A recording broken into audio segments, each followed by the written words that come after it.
You're still watching Africa Today. No good deed goes unpunished. An American YouTube content creator, James Donaldson, popularly known as Mr. Beast, has found out the hard way. He's built over 100 water wells across the African continent, giving disadvantaged communities access to safe water. But his efforts have since attracted both praise and criticism. Kenyan policy analyst Benji Ndolo joins me live from the capital, Nairobi, to talk about the involvement of philanthropists and non-governmental organizations in providing basic necessities where governments have failed. Benji, appreciate your time on Africa Today. Now, what's your perspective on Mr. Beast's initiative to build 100 wells in Africa, particularly in countries like Zimbabwe, Kenya, Uganda, Somalia, and Cameroon? Thanks for having me. Good evening, Hugo. The reason this is controversial in the first place is because Mr. Beast's actions very well highlight the deficits of leadership on the continent, and quite frankly embarrass a lot of African governments which purportedly exist for purposes of governing their people and improving lives, but end up doing exactly the opposite. In fact, it's very ironic. In the Republic of Kenya, for instance, next month will be 60 years since Kenya became a republic. And at independence in 1963, 3 issues were identified by the first president, Jomo Kenyatta, father to President Uhuru Kenyatta, our 4th president. And those 3 things were ignorance, poverty, and disease. And ironically, 60 years later, those remain still the challenges all these decades later. Hospitals hardly have even painkillers. So when Mr. Beast comes in and quickly drills boreholes while governments are holding huge occasions with huge fleets of vehicles and media in tow for the president to launch a tap of water, it's hugely embarrassing and well deserved. So let's talk about Mr. Beast coming into Kenya as one of the benefactors of his philanthropy. Were there consultations with the government? Was there a process of establishing what are the needs of the Kenyan people in particular before he came in? Good question. I don't think consultations were necessary. I think that government can be lethargic, can be overly bureaucratic, and so why Mr. Beast was a huge sensation, and I believe his nickname, alludes to this fact, is simply because, the needs of these African states are very clear even to the blind.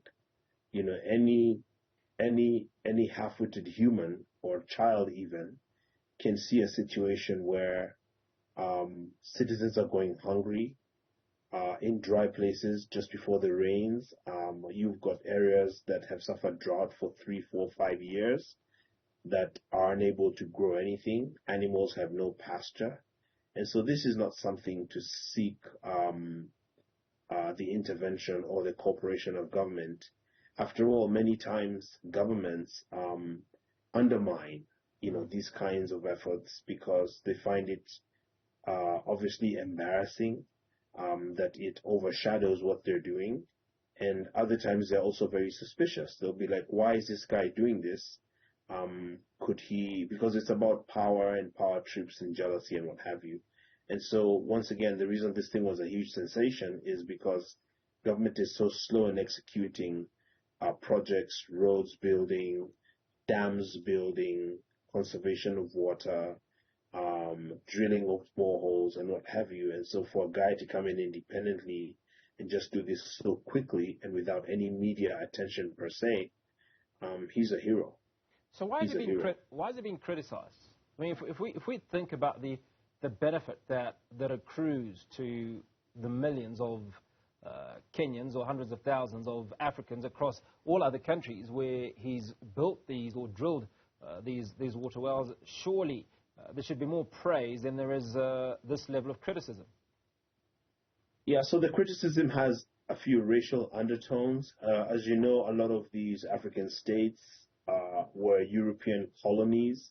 If they weren't colonized by Italians, most were colonized by the British, some by the French, and so they suffer collective, self-esteem issues. There's a lot of psychological baggage there. There's a lot of sensitivity. So there's racial undertones.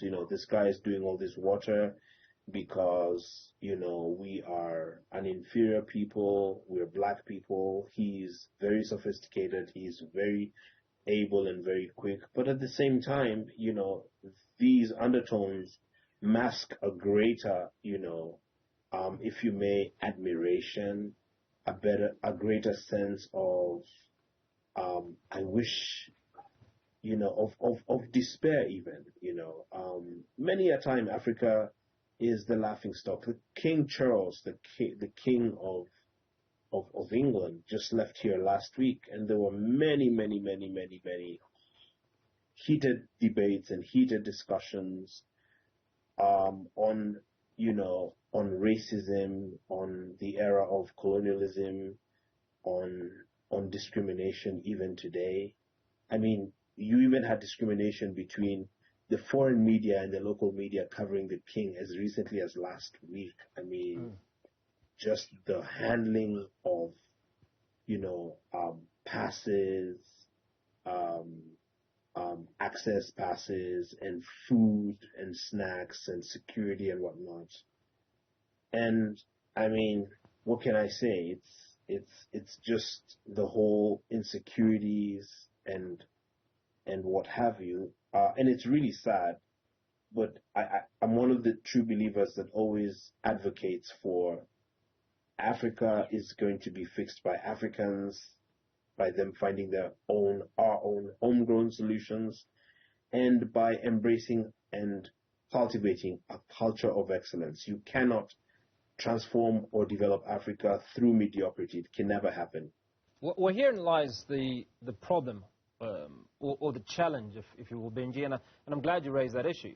Now, just to break down the work that's been done by Mr. Beast relative to the number of Kenyans. So there are 3 million Kenyans that are living in the diaspora that are obviously earning all levels of income. So to some degree would have capacity to rebuild Kenya, or to contribute to some of the challenges that Kenya's facing, such as water challenges. Now, my question is this. Is the fact that many of us Africans grew up in these states of poverty or lack, if you will, for want of a better description. So it's what we're accustomed to. We're accustomed to walking many kilometers to find water, many kilometers to get to schools. So our general understanding then is that, this is what we grew up with, so it's okay. Now, for a guy coming out of the US or coming out of a more developed country, that for them would not be as acceptable. Do you think that could be a barrier to realizing what the problems that Africans are facing, and Africans therefore themselves are failing to deal with these challenges? Well, that's true, Hugo. Africa cannot live in the past. Africans cannot continue to live in the past. I mean, right now we're in direct communication with no delay because of fiber optic cables, because of the internet, because we're a digital world.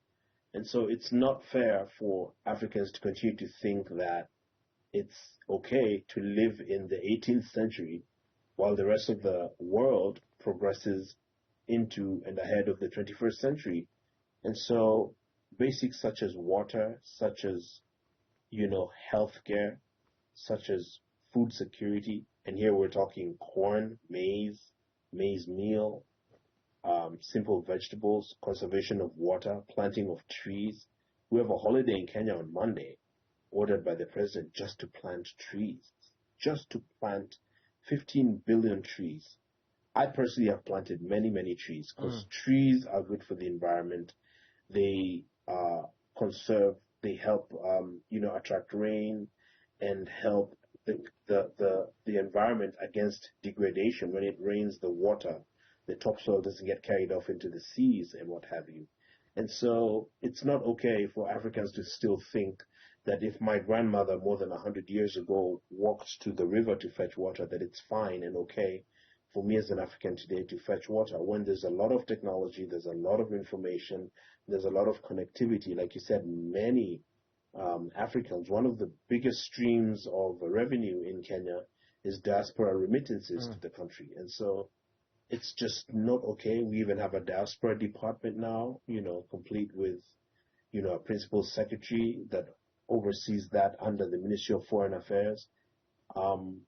And so it's just not okay, and it's okay for us to say that it's not okay. So how do we achieve that mind shift? Now, Zimbabwe's president, Emmerson Mnangagwa, has a statement that loosely translated, that a country is built by its own children. Now, this is obviously the conversation that you and I are having, but it's one president who's come up with that realization. How do we get the entire continent thinking like that, that it shouldn't really be about the West, but it's our own responsibility as Africans to rebuild our own countries and support our people?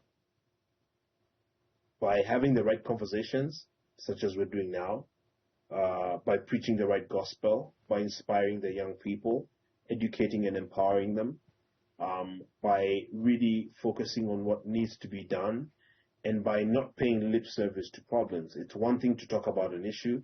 If you're just going to talk about an issue, but then you're going to allocate your resources and budget and human resource to other things, then that undermines the very thing that you're trying to do. So you have to have the right conversations. You have to put in the right initiatives, back them up with resources, the correct partnerships, have a common goal, preach unity of purpose, especially of purpose, and you can achieve that. If you don't do that, then the young people become disillusioned, they become misguided, they stray into all manner of, vices, drugs, terror, joining, groups, amorphous groups such as Al-Shabaab and gangs and what have you. And then you have malaise coupled with the obvious corruption that brings down, countries, economies, and industries. You have a huge job crisis in Africa. You have a huge, youth bulge that are unable to find meaningful work and earn a living. And as you know, jobs are not so much just about income, but also about identity and human dignity. And so if you don't have leaders that, understand these issues in a very deep fashion, then honestly, Hugo, what do you have but despair and hopelessness and failure? And that's just unacceptable. Benji, I appreciate your time. Thanks so much for speaking to us on Africa Today.